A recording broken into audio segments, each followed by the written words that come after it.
माँ भारती को प्रणाम करता हूँ, सभी को राम राम। हमारा रिवर का टॉपिक चल रहा था। आज हम रिवर की बात करेंगे, 5 नदियों की बात करेंगे जो पश्चिम की तरफ बहने वाली नदियां हैं। ठीक है, पश्चिम की तरफ बहने वाली नदियां,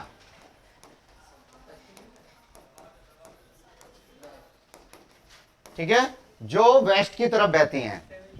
यानी कि ये आप नीचे देखेंगे मैप में, ये आपका माही नजर आ रही है, एक नदी ये हो गई, एक ये साबरमती है आपका नजर आ रही है, एक ये लूनी हो गई, ठीक है, और एक आपका ये नर्मदा हो गई, और एक ताप्ती हो गई।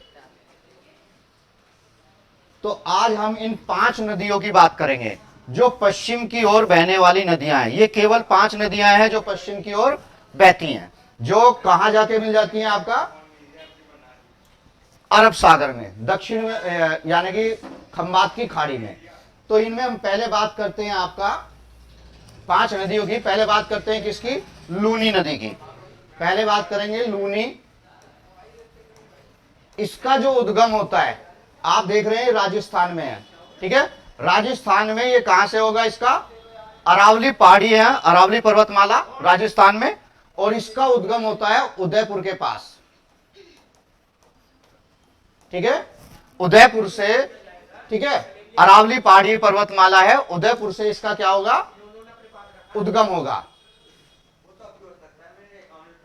सॉरी, इसका उदयपुर से नहीं, लूनी नदी का होगा आपका नाग पहाड़, नाग पहाड़, ठीक है ना, अजमेर के पास में है ये। राजस्थान के अजमेर में एक नाग पहाड़ है, वहां से लूनी नदी का उद्गम होता है। इसकी लंबाई है आपका 330 किलोमीटर, और ये जो है यहां से होती हुई, जो आप देख रहे हैं ये यहां से ऐसे बहती हुई, और ये कहां चली जाएगी? ये आप जो देख रहे हैं ये कौन सा हिस्सा है? इसको बोलते हैं आपका कच्छ का रन। तो ये कच्छ के रन में जाकर क्या हो जाती है? गायब हो जाती है, ठीक है, क्योंकि वहां सब क्या रेत है, तो ये जाके वहां क्या हो जाती है? गायब हो जाती है, ठीक है। उसके बाद दूसरी नदी है आपका साबरमती।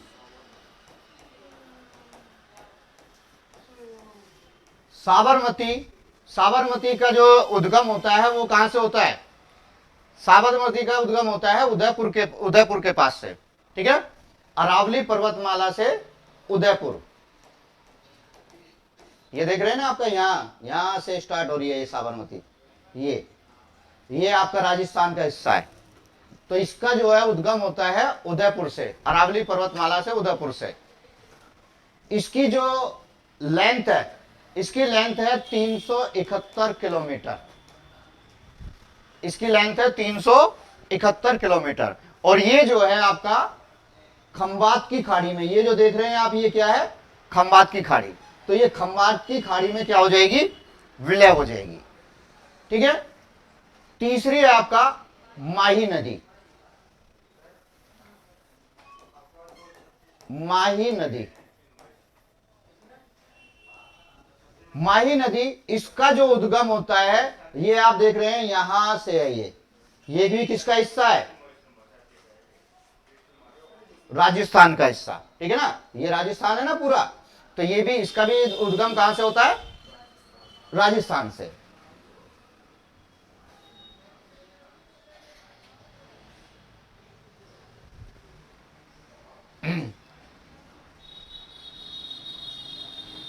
इसकी जो लेंथ है, अच्छा, माही की एक क्वेश्चन पूछता है कि माही, ये राजस्थान से नहीं है, ये आती है, ये पूरा नहीं दिखाया, ये आती है मध्य प्रदेश से। वैसे माही जो है वो कहां से आती है?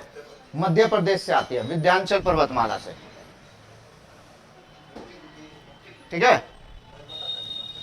नर्मदा, ये नर्मदा, ये नर्मदा है, और नीचे ये आपका ताप्ती है। पश्चिम में सबसे बड़ी नदी नर्मदा है। हाँ, नर्मदा सबसे लंबी नदी है पश्चिम की ओर बहने वाली। तो ये माही जो है, माही पे एक क्वेश्चन पूछेगा कि भारत की कौन सी नदी है जो कर्क रेखा को 2 बार पार करती है, ठीक है ना। तो ये कर्क रेखा मैंने बताई थी ना, ये रेखा आपका ऐसे कर्क रेखा है, ठीक है। तो ये माही नदी जो है कर्क रेखा को क्या करती है, ये 2 बार पार करती है, ठीक है ना। माही नदी कर्क रेखा को 2 बार पार करती है, एक बार ऊपर की तरफ जाएगी, फिर एक बार नीचे की तरफ आएगी। क्लियर। उसके बाद में आपके आती है नर्मदा नदी। नर्मदा ये सबसे ज्यादा मोस्ट है आपका पश्चिम की तरफ बहने वाली नदियों में। नर्मदा सबसे ज्यादा मोस्ट है। नर्मदा का उद्गम कहां से होता है, ये मध्य प्रदेश में है, ठीक है ना। किससे, अमरकंटक, ठीक है।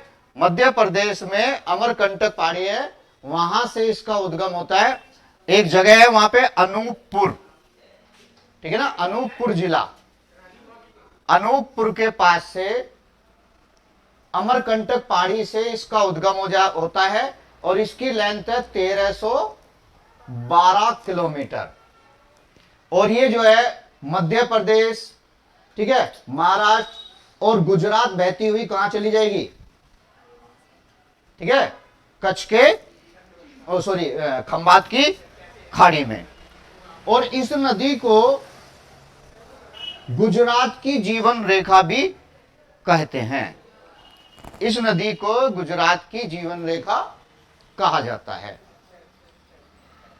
क्योंकि गुजरात में क्या है, इस पर एक बांध बनाया गया है, ठीक है ना। कौन सा बांध, सरदार सरोवर बांध, जो कि बहुत फेमस बांध है, जिसके ऊपर बहुत विवाद भी रहा, ठीक है। नर्मदा बचाओ आंदोलन भी चला इसके ऊपर। सरदार सरोवर बांध जो गुजरात को, महाराष्ट्र को और मध्य प्रदेश को बिजली देता है, ठीक है। तीनों की कोलैबोरेशन में बना है ये। सरदार वल्लभ भाई पटेल के नाम से रखा था। हाँ, ये जो नाम लिखा गया था वो सरदार वल्लभ भाई पटेल के नाम पर ही रखा गया इसका, ठीक है। तो ये जीवन रेखा है किसकी, गुजरात की। अब ये याद रखना, ये नर्मदा, ये ताप्ती, और इनके बीच में जो है यहां पे पहाड़ है, कौन से, सतपुड़ा, ठीक है ना। सतपुड़ा पहाड़ियां वो इनके बीच में है। अगर ये पहाड़ नहीं होंगे तो ये दोनों नदियां अलग अलग नहीं होंगी, वो एक हो जाएगी। तो क्वेश्चन ये भी पूछता है कि नर्मदा को ताप्ती से कौन अलग करता है। तो नर्मदा को ताप्ती से कौन अलग करता है, सतपुड़ा की पहाड़ियां और सतपुड़ा के जंगल। क्लियर। उसके बाद हमारी 5वीं नदी है आपका ताप्ती। अच्छा, एक चीज और, नर्मदा को कई जगह पर लोकल नाम से भी जाना जाता है, उसका नर्मदा नाम नहीं है वहां पे उसको रीवा के नाम से जानते हैं। मध्य प्रदेश में बहुत जगह इसको किस नाम से जानते हैं, रीवा के नाम से, ठीक है ना। वहां उसको नर्मदा नहीं बोलेंगे, वहां क्या बोलेंगे, रीवा। ताप्ती नदी, इसका जो उद्गम होता है वो आपका बैतूल की पहाड़ियां हैं, ठीक है ना। बैतूल की पहाड़ियों में एक है मुल्ताई नामक स्थान, मुल्ताई। बैतूल की पहाड़ियों में एक जगह है आपका मुल्ताई, वहां से इसका उद्गम होता है और इसकी लेंथ है आपका 740 किलोमीटर। और यह भी कहां चली जाएगी, खंबात की खाड़ी में, अरब सागर में, ठीक है, गुजरात के निकट। और ये दोनों नदियां, अगर ये आपका बीच में ये ना हो तो ये दोनों नदियां आपस में मिल जाएंगी, ये फिर अलग अलग नहीं रहेंगी, ठीक है ना। तो हमने आज 5 नदियों के बारे में जाना। अगर आपको वीडियो पसंद आए तो इसको लाइक करो, सब्सक्राइब करो, ठीक है ना।